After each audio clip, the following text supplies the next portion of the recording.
Hello everyone, कैसे हो आप सब। आई होप कि आप सब अच्छे होंगे। मैं भी ठीक हूँ और आज मैं आप लोगों के साथ कुछ चीज़ें शेयर करने वाली हूँ। तो देखिए, सबसे पहले अगर कोई भी काम सिलाई का आप करते हो तो अपनी मशीन को ज़रूर से साफ़ करो और डेली इस तरीके से साफ़ करो जिस तरीके से आप बिल्कुल उसको साफ़ सुथरा रखो।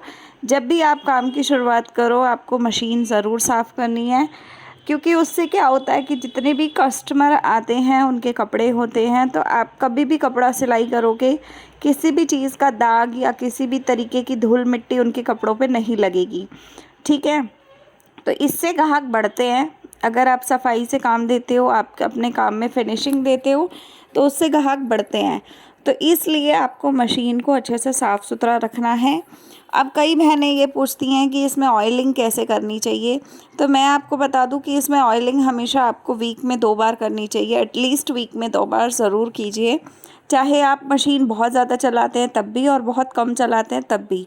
जितना ऑयलिंग रहती है ना इसमें, उतना ये स्मूथ चलती है। तो इसलिए आपको अगर काम अच्छा करना है, आपको अपने काम में सफलता चाहिए, तो अपनी मशीन को प्रॉपर ऑयलिंग दीजिए। ऑयलिंग देने से काफ़ी अच्छा चलती है मशीन, धागा वगैरह ख़राब नहीं आता और अच्छी चलती है। तो जब मशीन अच्छी चलेगी तो अपने आप ही काम अच्छा होगा।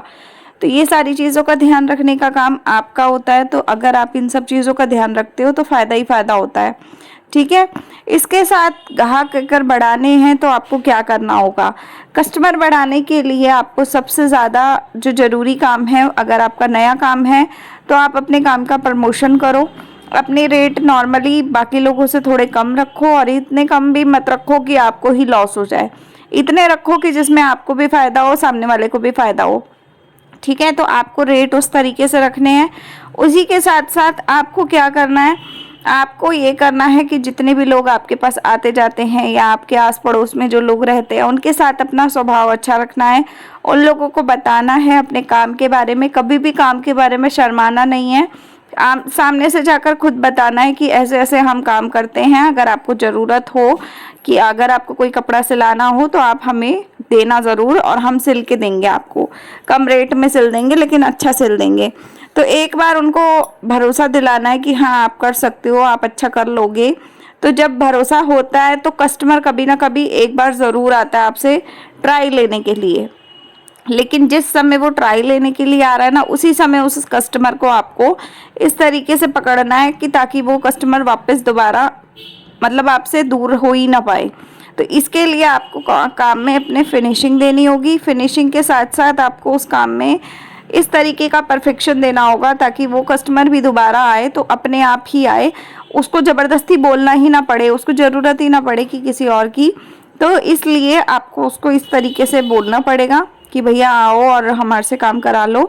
तो कस्टमर खुद ब खुद आएगा और आपको भी फ़ायदा होगा उससे और उनको भी फ़ायदा होगा इससे। तो उसी चीज़ कस्टमर अगर बढ़ाना है तो आप उनको कुछ ना कुछ साथ में एक्स्ट्रा बना दो। जैसे कई बार सूट बनाया तो सूट के मैचिंग की स्क्रंचीज़ बना दो। आप स्क्रंचीज़ उन्हें दे सकते हो कि लो स्क्रंचीज़ हमने बनाई हैं, आप ले जाओ और आप इस सूट के मैचिंग का स्क्रंचीज़ लगा सकते हो। स्क्रंचीज़ जो होती हैं वो एक रबड़ बैंड होता है जिसमें इलास्टिक का इस्तेमाल आप कर सकते हो। पतला वाला इलास्टिक जो होता है उसका इस्तेमाल कर सकते हो और जो सूट का कपड़ा होता है उसी कपड़े से सिर्फ एक सिलाई में वो बन के रेडी हो जाता है।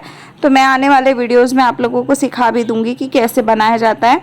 तो आप लोग उस तरीके से भी काम कर सकते हो, ढेरों स्क्रंचीज़ बना के सेल कर सकते हो।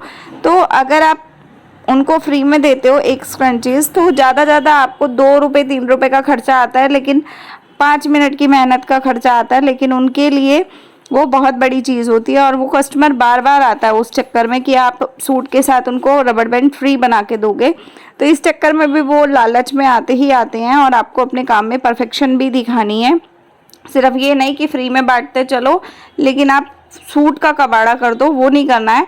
तो आपको प्रैक्टिस करनी है, इस हद तक प्रैक्टिस करनी है कि जिससे कि आपका काम आगे अच्छा चलता चले और आपको कभी भी किसी भी काम में दिक्कत ना आए। तो जितना हो सके आपको उस तरीके से काम को करना है और इस हद तक करना है कि जिससे कि आपका काम भी अच्छा चले और आपको फ़ायदा भी हो, और कल को कोई कस्टमर अगर आपके पास नहीं भी आ रहा तो वो भी आए। तो कस्टमर बढ़ाने का ये जो तरीके बताए हैं ये सबसे बेस्ट तरीके हैं। और एक काम और आप कर सकते हो कि कस्टमर अगर आपको बढ़ाने हैं तो आप ऐसा कर सकते हो, आप लोगों के साथ इस तरीके से बातचीत करो कि अगर मार्केट में कोई चीज़ 400 रुपये में कोई बना के दे रहा है तो वही चीज़ आप 300 में बनानी शुरू करो। साथ ही साथ उसमें कुछ ना कुछ अपनी तरफ से एफर्ट्स डालो, डिज़ाइन डालो, ताकि कस्टमर आपके पास सच में आए। और कस्टमर जब आपके पास आएगा तो अपने आप ही आपकी सेल भी बढ़ेगी, आपका काम भी बढ़ेगा और धीरे धीरे आप उस मुकाम पे पहुंच जाओगे जिस मुकाम पे एक अच्छा खासा बुटीक वाला है। ठीक है, तो आपको ये करना है। दूसरी चीज़ कि अगर जो चीज़ आपको नहीं आती है, मान लो कि हर किसी को हर कुछ नहीं आता, तो अगर आपको कोई काम ऐसा है कि जो नहीं आ रहा है या आपको समझ में नहीं आता कि कैसे करना है, तो आप उन सब चीज़ों के ऊपर रिसर्च करो। यूट्यूब पे भी बहुत सी चीज़ें ऐसी रखी हैं जिसको आप देख के सीख सकते हो और अपनी लाइफ में वो चीज़ें कर सकते हो। तो आप यूट्यूब पे भी जो टाइम ख़राब करते हो, सारा दिन फ़ोन चलाते रहते हो, तो वो फ़ोन चलाने से एटलीस्ट कुछ सीखो तो सही। और बहुत सारी चीज़ें ऐसी है यूट्यूब पे जो आप सीख कर 2 पैसे कमा सकते हो। ठीक है, तो आप यूट्यूब पे जब काम देखते हो, कोई भी काम देखते हो, तो उसको करने का ट्राई करो। अपने घर में कुछ चीज़ों का इस्तेमाल करके, कुछ कपड़ों को देख के वो चीज़ें बनाने की कोशिश करो। जब आप वो चीज़ें बनाने की कोशिश करोगे या बनाओगे तो उस चीज़ों से क्या होगा आपका कि वो चीज़ें आपको धीरे धीरे, पहले एक बार ख़राब बनेगी, 2 बार ख़राब बनेगी, लेकिन धीरे धीरे वो आ जाएगी आपको बनानी। तो जिस समय आपको बनानी आ जाएगी उस समय आपको बनाना है और बनाने के बाद उसको स्टार्ट करना है बनाने के लिए।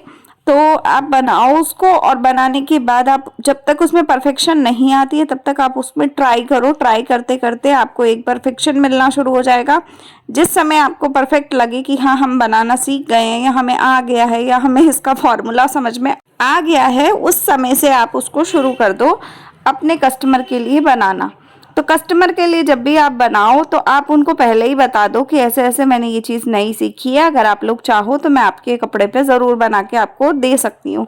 तो जब वो कस्टमर एग्री करेगा तो आपको उनको ट्रायल बेसिस पे बना के देना है और शुरुआत में आपको उसका रेट नॉर्मल रखना है जिससे कि कस्टमर को भी बुरा ना लगे और आपको भी बुरा ना लगे। ठीक है, और उसके बाद धीरे धीरे जब आपको लगे कि आप बिल्कुल परफेक्ट बना रहे हो और अच्छा बन रहा है तो फिर आपको उसका रेट में अपने आप जो बनता होगा वो बना देना उसका रेट, और उस हिसाब से आपको उस काम को शुरुआत कर लेना है। और जब आप ऐसे शुरुआत कर लेते हो तो आपका काम जो है वो तेज़ी से चलने लगता है और इस हद तक चलता है कि कल को आपको कोई दिक्कत नहीं आती है। तो ये सारे फार्मूला जो हैं वो एक बुटीक के लिए हैं, होम टिप्स के लिए हैं। अगर आप होम बुटीक चला रहे हो, स्पेशल टिप्स हैं ये। अगर आप होम बुटीक चलाते हो तो ये सारी चीज़ों को अपनाओ और उसके बाद आप मुझे बताना कि आपके बुटीक में कस्टमर बढ़े या नहीं बढ़े। अगर तब भी नहीं बढ़ते हैं तो कुछ ना कुछ कमी आपके काम में फिर ज़रूर होगी, क्योंकि कई बार क्या होता है कि कस्टमर एक बार आता है और उसका एक बार में कपड़ा अच्छा नहीं बनता है तो दोबारा वो कोशिश नहीं करता या रिस्क नहीं लेता। तो रिस्क ना लेना उनके लिए ज़रूरी नहीं है कि मतलब हमेशा आए और हमेशा रिस्क ले। तो इसके लिए आपको क्या करना है कि पहली बार में उनको एक पहला इंप्रेशन ही ऐसा डालना है उनके ऊपर कि वो बार बार आए और वो मजबूर हो जाए कि उनको आना ही आना है। ठीक है, तो आप ये सारी चीज़ों का ध्यान रखो और इससे आपको बेनिफिट ही बेनिफिट होगा। मैं आपको गारंटी के साथ ये चीज़ बोल सकती हूँ। तो जितना हो सके उतना अपने काम के लिए एक्टिव रहो।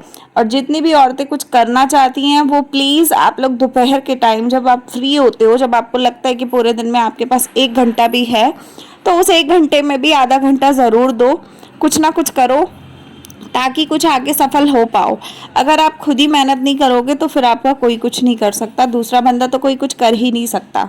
सफल होने के लिए आपको खुद पहला स्टेप लेना पड़ेगा। पीछे पीछे दुनिया काम करती है लेकिन आगे आगे तो आपको ही बढ़ना पड़ेगा। ठीक है, तो ये सारी बातें जितनी भी मैंने बताई हैं आज के वीडियो में, आप इसको अपने जीवन में अपनाओ और अगर उसके बाद भी कोई दिक्कत आए तो प्लीज़ मुझे कमेंट में ज़रूर बताना। और जिन बहनों को मेरे वीडियोस अच्छे लगते हैं उनके लिए थैंक यू सो मच कि आप लोग मुझे इतने प्यारे प्यारे कमेंट करते हो।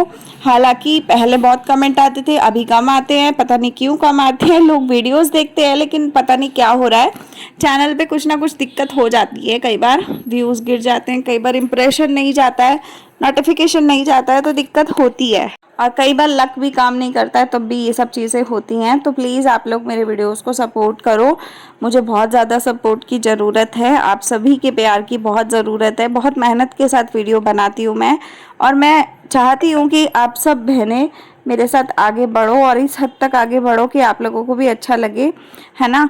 तो आप लोग प्लीज़ ज़्यादा से ज़्यादा कमेंट किया करो, एटलीस्ट मुझे हिम्मत मिलेगी, क्योंकि वीडियोस बनाना कोई आसान बात नहीं होती है। जो बहनें बनाती हैं उनको पता है कि कितनी मेहनत लगती है। तो मैं आप सभी को कहूँगी कि यार प्लीज़ सपोर्ट किया करो। चाहे आप किसी की वीडियो अगर आपको अच्छा भी नहीं लग रहा है ना, तब भी आप उसे सपोर्ट करो।